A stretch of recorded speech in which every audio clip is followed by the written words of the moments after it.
Hi viewers, welcome to A to Z with awesome Aparna. ఈరోజు మనం mind and you సిరీస్లో family counsellor కల్పవల్లి గారితో ఉన్నాము. ఆవిడతో మాట్లాడదాం. నమస్తే అమ్మా. చెప్పు తల్లి. సో ప్రీ మ్యారిటల్ కౌన్సిలింగ్ గురించి, పెళ్ళికి ముందు టాపిక్స్ గురించి మాట్లాడుకుంటున్నాము. ఇంకొక ముఖ్యమైన టాపిక్ ఈరోజు మాట్లాడుకుందాం.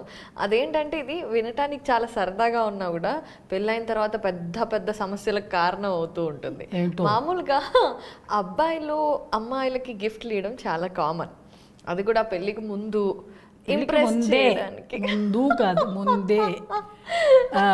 ఇంప్రెస్ చేయడానికో లేదంటే ఇస్తారు. పెళ్ళైన తర్వాత పెద్దగా ఏమి ఇవ్వరు.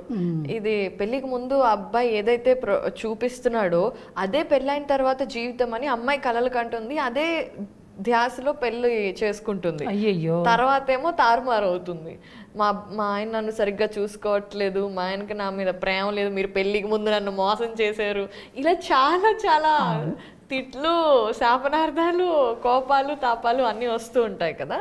సో పెళ్ళికి ముందే ఫైనాన్షియల్ హ్యాబిట్స్ అంటే డబ్బులు ఒకళ్ళు అతిగా ఖర్చు పెడుతూ ఉండొచ్చు, ఒకళ్ళు బట్టలకి ఖర్చు పెడుతూ ఉండొచ్చు, ఇంకొకళ్ళు బాగా జాగ్రత్త పరులై ఉండొచ్చు, లేదంటే స్టాక్స్ అను ఇంకేదన్నా చేస్తూ ఉండొచ్చు.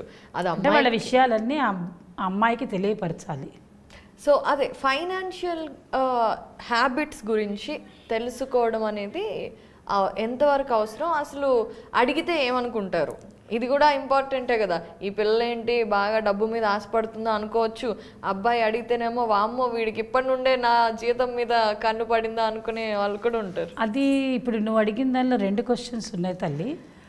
కానీ మొట్టమొదటిగా ఏంటి అంటే, అరేంజ్డ్ మ్యారేజెస్లో అయితే ఒక పెళ్ళి అని అనుకోగానే ఒక 5-6 నెలల్లో ముహూర్తాల కోసం టైం తీసుకున్న స్పాన్ ఏదైతే ఉంటుందో ఆ మధ్యలో ఒక ఎంగేజ్మెంట్ అనేది ఒకటి జరుగుతుంది. అండ్ మోరోవర్ పెళ్ళి కుదిరింది అనగానే ఈ అమ్మాయి నా మనిషి అని అనుకుంటే, పూర్వకాలం వ్యవస్థలో ఏముండేదంటే వెళ్ళి అమ్మాయికి బొట్టు పెట్టేవాళ్ళు, తల్లిదండ్రులు బొట్టు పెట్టేవాళ్ళు. బొట్టు పెట్టి ఈ పిల్ల మాది అంటే మనం టికెట్ రిజర్వ్ చేసుకున్నామని అంటారే మీ భాషలో అయితే అలాగా అంటారు. కానీ సనాతన సాంప్రదాయం ప్రకారంగా మా పిల్ల అని అనిపించుకున్నప్పుడు బొట్టు పెట్టి ఒక గిఫ్ట్ ఇస్తారు. ఒక చీర, జాకెట్, స్వీట్స్ అన్నీ తీసుకెళ్ళి ఆ అమ్మాయి చేతికి ఇస్తారు పెద్దవాళ్ళు. అది కానుక. ఏమని కానుక అంటే మనది, అమ్మాయి మాది అనిపించుకున్నామండి అని అంటారు. ఇది అన్ని రాష్ట్రాలలో ఒక్కొక్క రకంగా ఉంటుంది. ఒక్కొక్కళ్ళు ఒక్కొక్క దేశాచారం, కులాచారంలో చేసుకుంటారు. అప్పుడు ఏమవుతుందంటే వీళ్ళిద్దరూ మాట్లాడుకున్నప్పుడు వీళ్ళ ప్రేమని వ్యక్తపరిచేటప్పుడు అబ్బాయి అమ్మాయికి ఏదో ఒక గిఫ్ట్ ఇస్తాడు, ఏదో ఒకటి ఇస్తాడు. జనరల్గా గిఫ్ట్ అంటే ఏమి ఉండవండి, వాళ్ళు ఇచ్చేదానిలో ఒక సెల్ ఫోన్ ఇస్తారు, లేదంటారా ఓ చిన్న నగను వాళ్ళకున్న స్థాహతని బట్టి ఇస్తారు. కొంతమంది అయితేనేమో ఓ గ్రీటింగ్ కార్డ్స్ ఇచ్చుకుంటారు. అలా వాళ్ళ లెవెల్స్ని బట్టి వాళ్ళు ఇచ్చుకుంటారు. అంతవరకే ఉంటుంది గిఫ్ట్ అంటే. అదే కనుక మీరు అడిగిన ప్రశ్నలో అయితే లవ్ మ్యారేజెస్ అనుకోండి, ఒక 4 ఏళ్ళలో 3 ఏళ్ళలో వీళ్ళు అనుబంధంగా ఉన్నారు అంటే బోల్డ్ అన్ని గిఫ్ట్లు తయారవుతాయి. వాడు రకరకాల గిఫ్ట్లు ఏంటి, వ్యాలంటైన్స్ డేకి ఒక గిఫ్ట్, తర్వాత మనం కలిసిన రోజు ఇది అని చెప్పి, తర్వాత ఇంకేదైనా కనిపించినప్పుడు ఇదిగో తీసుకో అని, జీతం పెరిగిందంటే ఇదని, వాళ్ళిద్దరు ప్రేమగా తిరుగుతున్నప్పుడు రకరకాల గిఫ్ట్లను అప్పటి వరకు ఇస్తారు. వాళ్ళే పెళ్లి చేసుకున్న తర్వాత గిఫ్ట్లు ఇవ్వడానికి వీళ్ళ దగ్గర కథ ఉండదు, వీళ్ళు ఇచ్చుకోవడానికి ఇంట్రెస్ట్గా ఉండరు. అప్పుడు వచ్చే గొడవలు ఇవన్నీ. అయితే అది వేరు, ఇది వేరు. ఇక్కడ పెద్దవాళ్ళు కుదిర్చి వచ్చినటువంటి పెళ్లిలో ఇచ్చేటువంటి కానుకలు, పెళ్ళికి ముందు అబ్బాయి అమ్మాయి ఒకళ్ళొకళ్ళు తీసుకున్నప్పుడు అంతవరకు ఏంటంటే గిఫ్ట్ అనేది ఏంటంటే ఒకసారి ఇచ్చేది, సరదాగా ఒక కానుక ఇచ్చి నాకు నువ్వంటే ఇష్టము అని తెలియపరచడానికి ఒక సంకేతము. ఇది ఒక సంకేతం అంతే, నాకు ఇష్టం, నువ్వంటే నాకు ఇష్టం. అదే అమ్మాయి కూడా ఇవ్వచ్చు అబ్బాయికి. ఆ అమ్మాయి కూడా ఏదో తను ఒకవేళ జాబ్ చేస్తూ ఉండైతే తను ఏం చేస్తుంది, ఇప్పుడు ఈ రోజుల్లో సెల్ ఫోన్స్ ఇవ్వట్లేదులేమ్మా, ఎందుకంటే పుట్టినప్పటి నుంచి సెల్ ఫోన్లోనే బతుకుతున్నారు కాబట్టి. పూర్వకాలంలాగా సెల్ ఫోన్లు, ఇంకా కొన్ని రోజుల క్రితం అయితే అబ్బాయికి ఏం పెడతారండి అంటే వాచి, ఉంగరం, సైకిల్ అనేవాళ్ళు. ఇప్పుడు వాచి ఉంగరం సైకిల్ కూడా పోయింది. ఇప్పుడు అంతా ఏ పెద్ద పెద్ద వస్తువులని గిఫ్ట్లుగా ఇచ్చుకునే వ్యవస్థకి మనం వచ్చేసాము. ఇప్పుడు అబ్బాయికైనా అమ్మాయికైనా అంతే. కాబట్టి వాళ్ళకి ఏంటంటే ఇష్టపూర్వకంగా డ్రెస్సులు కొనుక్కోవడం, ఇంకా ఏదైనా కావాలనుకుంటే మహా అంటే మెడలకి ఏదైనా అమ్మాయిలకి అబ్బాయిలకి అయితే ఏదో రకంగా మీకు కావాల్సింది ఏదో తీసుకోండి అని కొనుక్కుంటాం. ఇది జస్ట్ ఒక గుర్తు కోసం దాచుకోవడానికి మాత్రమే. ఈ గిఫ్ట్ ఏదైతే ఇప్పుడు మనం మాట్లాడుకుంటున్నామో ఆ పెళ్ళికిను ఎంగేజ్మెంటు ఇవన్నిటికీ ఒక పీరియడ్ ఉంటుందని చెప్పా కదా, 5-6 నెలల పీరియడ్ ఉంటే అప్పుడున్న గిఫ్ట్ని జీవితకాలం గుర్తుపెట్టుకుంటారు, దాచుకుంటారు. అంతే తప్ప ఇదేదో ఫైనాన్షియల్ విషయాలకు సంబంధించి నన్ను ప్రేమగా చూడలేదు అనే మాట ఈ అరేంజ్డ్ మ్యారేజెస్లో గిఫ్ట్లలో రాదు. అదే లవ్ మ్యారేజెస్ అయితే కనుక వాళ్ళు 5-6 ఏళ్ళలో 2 ఏళ్ళలో 3 ఏళ్ళలో వాళ్ళ విధానం అంతా వేరేగా ఉంటుంది. అప్పుడు మాత్రం ఈ మీరు అడిగిన ప్రశ్న రైజ్ అవుతుంది వాళ్ళకి.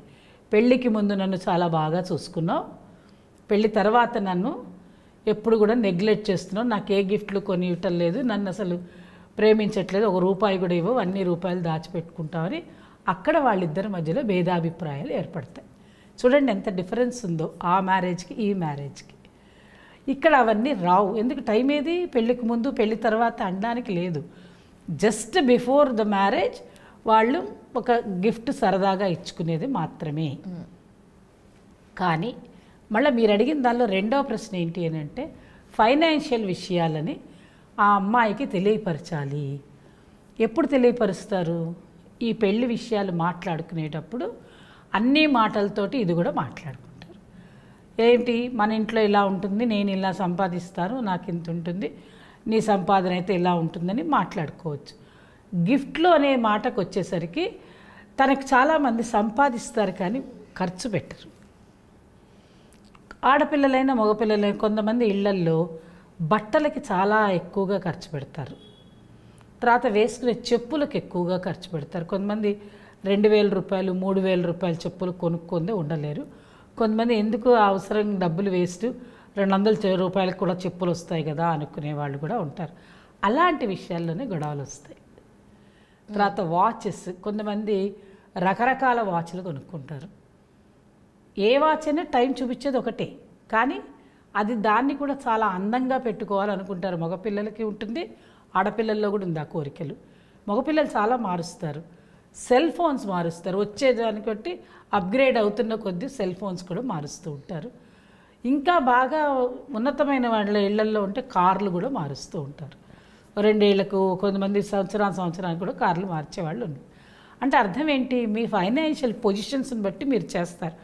అంత మాత్రం చేత నాకు అది కావాలి, మమ్మల్ని బాగా చూసుకోవట్లేదని వీళ్ళు, లేదు ఈ అమ్మాయి పెద్దానికి అడ్జస్ట్ కావట్లేదని వీళ్ళు, ఈ చిన్న చిన్న విషయాలని పెద్దవిగా చేసుకుని పోట్లాడుకుంటారు. అందువల్ల ముందరగానే తెలియపరచవలసిన బాధ్యత వీళ్ళకి ఉంటుంది, వీళ్ళు తెలుసుకోవాలి. లేని పక్షంలో ఈ గొడవలు పెద్దవవుతాయి. అందువల్ల ఏంటంటే మనం ఏది కొనుక్కుంటే బాగుంటుంది, మనకి ఎంత వస్తే మనం ఇంత ఖర్చు పెట్టుకోవాలి అనే విషయం కూడా వీళ్ళకి తెలియాలి. అది కూర్చుని మాట్లాడుకోవాలి.